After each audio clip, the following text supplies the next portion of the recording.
Voilà pour l'essentiel. Tout de suite notre invité.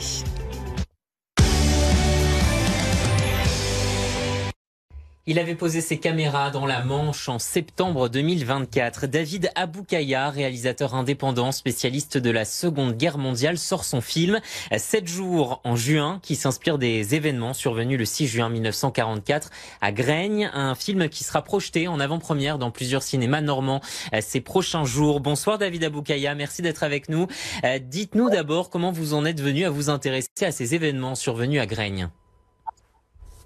Alors ça a été un petit peu un concours de circonstances parce que je cherchais en fait un sujet pour mon nouveau film qui se passerait pendant la période du débarquement et je suis tombé vraiment par hasard sur cette histoire à Graignes qui m'a tout de suite interpellé. Alors pour plusieurs raisons, il y a bien sûr l'histoire des parachutistes qui ont été largués beaucoup trop loin de leur drop zone, mais surtout ce qui m'a intéressé tout de suite, c'est ces histoires de villageois, des villageois lambda, cette fois-ci pour une fois pas des résistants et qui ont tout fait pour aider les Américains au péril de leur vie et d'ailleurs ça s'est terminé comme une vraie tragédie. On parle donc de ces parachutistes américains de la 82e aéroportée, c'est ça ? Oui, c'est ça, c'est absolument ça. Et puis justement, le petit côté qui m'a intéressé aussi, c'est que les vétérans de cette époque-là ont surnommé cet épisode le Petit Fort Alamo normand. Donc ça faisait quand même beaucoup de choses qui cochaient beaucoup de cases pour mon intérêt sur ce sujet-là, quoi. Pourquoi justement le Petit Fort Alamo normand ? Parce que en fait, ces parachutistes donc ont d'abord posé une position de défense à Graignes, mais surtout dans le but au départ d'attendre les renforts qui avaient été débarqués sur les plages. Or, ils ont été petit à petit encerclés par une division SS. Et du coup, ils ont été encerclés un peu comme au Fort Alamo, et ça a été une bataille acharnée pendant quelques temps. Votre film montre donc les interactions entre les civils, les soldats américains. On va regarder un extrait de la bande-annonce et puis on en parle ensemble juste après.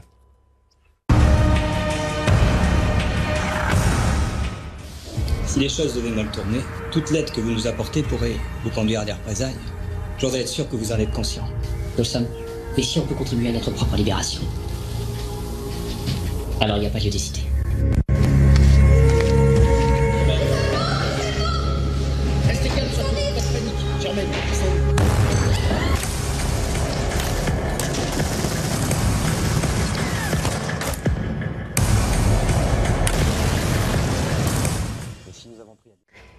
David Aboukaya, on voit vraiment dans votre film que c'est toute une population qui s'est organisée pour ravitailler ces libérateurs. Oui, c'est ça. Oui, il y avait en particulier une femme qui s'appelait Germaine Boursier, qui a fait la cuisine pour les soldats, le maire d'Asville, donc qui a apporté tout son concours, le curé. Enfin, ils étaient tous vraiment à fond derrière les soldats et ils ont vraiment tout fait pour les aider. Ils les ont d'ailleurs cachés. Parce qu'il y a une partie après, une fois qu'ils ont été encerclés par les SS, une partie des soldats s'est enfuie, et une autre partie a été cachée en fait par des habitants et ils ont réussi à s'en tirer et après rejoindre le reste des troupes à 40 ans. Ouais, histoire vraiment incroyable. Le tournage de ce film s'est déroulé donc en septembre 2024 à Asville, non pas à Graignes. Pourquoi ce choix ? Alors, ce choix, pour plusieurs raisons. D'abord, à Graignes, il reste très peu d'éléments qui pouvaient être utilisés pour recréer l'ambiance de ces années-là.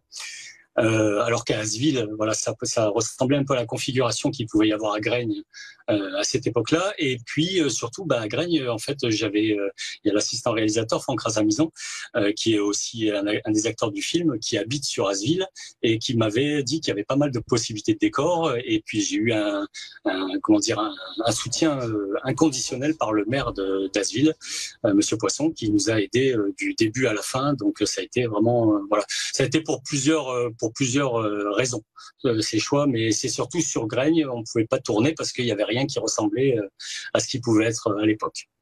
Et vous avez donc fait appel à des passionnés de reconstitution militaire, à des habitants du coin également. Comment s'est déroulé le tournage ? Oui, alors on a eu le concours de quelques associations de reconstitution et beaucoup d'habitants du village, d'habitants aux alentours aussi, qui se sont prêtés au jeu et qui ont joué les villageois de Graignes de cette époque-là. Donc ça a été un tournage un peu marathon, parce que ça a été tourné en 16 jours en tout. Donc 16 jours pour un long métrage de cette ampleur, c'est assez compliqué. Généralement, il faudrait compter 4 à 6 semaines. Mais bon, ça, voilà, on a réussi à tout boucler en temps et en heure. Qu'est-ce qui vous a le plus marqué, vous, quand vous vous êtes intéressé de près à cette histoire de Graigne? Vous connaissez très bien la Seconde Guerre mondiale. Est-ce qu'il y a quelque chose qui vous a marqué particulièrement cette fois-ci? Ce qui m'a marqué particulièrement, justement, comme je disais tout à l'heure, c'est le fait que pour une fois, quand j'ai lu cette histoire, j'ai été interpellé par ce fait que ce soit des villageois simples, des gens lambda, sur lesquels on peut s'identifier totalement, et pas des résistants. Donc c'est ça qui m'a vraiment intéressé. Et puis bien sûr, après, malheureusement, le dénouement tragique qu'il y a eu pour certains, puisqu'il y a eu pas mal de représailles qui ont été commis par les SS. Donc ça, évidemment, c'est quelque chose qui marque et qui marque profondément, parce que j'ai eu beaucoup d'habitants normands, tout ça, qui m'ont fait part de leur attachement à cette histoire, et qui étaient un peu désolés qu'on n'en ait pas beaucoup parlé jusqu'à maintenant. Et ce qui m'a d'ailleurs très étonné au tout départ, c'est que par rapport à mes recherches, en fait, cette histoire était beaucoup plus relatée par les Américains que par les Français. C'est-à-dire, j'ai trouvé très peu d'articles au final français, alors qu'il y a beaucoup d'Américains qui s'y intéressent. Il y a pas mal de chaînes YouTube aussi qui font des reportages dessus. Donc voilà, je trouvais que c'était quand même le moment de s'y intéresser pour de bon. Les Normands vont donc pouvoir la découvrir ou redécouvrir cette histoire, puisque plusieurs avant-premières sont prévues, notamment dans la Manche et dans le Calvados, c'est ça? C'est ça. En fait, on commence au D-Day Experience, au muséum, le 5. Ensuite, il y a une avant-première à Courseulles le lendemain. Ensuite, à Deauville et à Cherbourg. Et on finira par Saint-Lô. Voilà. C'est toujours intéressant, justement, de livrer son film au public. Ça ne vous appartient plus maintenant. C'est ça. C'est beaucoup de pression, surtout, du coup, à quelques jours. Mais c'était surtout important pour nous que les premières projections se fassent sur place en Normandie, et encore plus pendant les commémorations du D-Day. La sortie nationale de ce film, elle est prévue pour quand ? Alors, elle est prévue pour l'automne 2025. On n'a pas encore la date. Je pense que ce sera courant novembre, à mon avis. Voilà, ça, on est en train de voir avec notre distributeur Capfilm pour établir la date précise, mais ça sera en automne. Et vous, on sait que l'histoire du débarquement, elle est riche en Normandie. Est-ce qu'il y a d'autres films d'ores et déjà en projet de votre côté ?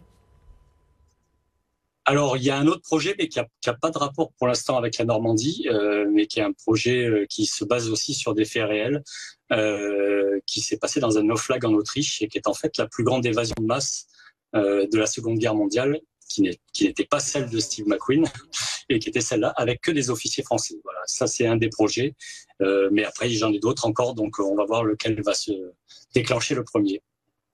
7 jours en juin, c'est donc à découvrir en avant-première à partir du 5 juin en Normandie, et ce jusqu'au 8 juin. Ça se terminera donc à Saint-Lô. Merci beaucoup David Aboukaya d'avoir été notre invité pour nous parler de votre réalisation. Tout de suite.